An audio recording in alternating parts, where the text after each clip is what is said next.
শ্রী জগন্নাথ দেবের মহাপ্রসাদ কেন প্রথমে জনসাধারণের মধ্যে বিতরণ করা হয় না জানেন? নমস্কার, আমি আরণ্য, আর আপনি দেখছেন রথের পাঁচালী। একদিন দেবর্ষি নারদের ইচ্ছে হয় যে তিনি ভগবান বিষ্ণুর প্রসাদ খাবেন, কিন্তু সমস্যা হলো দেবী লক্ষ্মী ছাড়া কারো সেই অধিকার নেই। তাই নারদ নিজের বাসনার কথা জানালেন দেবী লক্ষ্মীকে। দেবীর কৃপায় বিষ্ণুর ভোজন শেষ হওয়ার পরে প্রসাদ খেয়ে নারদ ভক্তিতে আত্মহারা হয়ে পৌঁছলেন কৈলাসে। তার কাছে সমস্ত ঘটনার বর্ণনা শুনে ভগবান শিবেরও সেই প্রসাদ খাওয়ার ইচ্ছে হলো।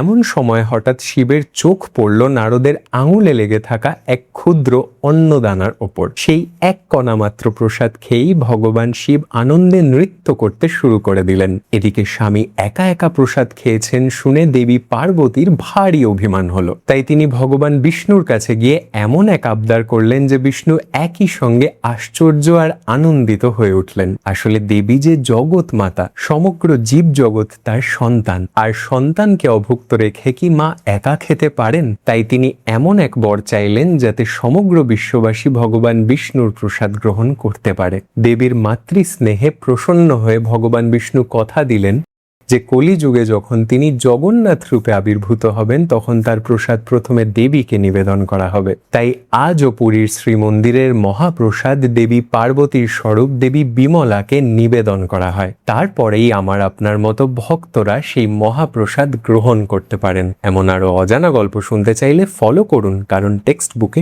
সবটা লেখা থাকে না।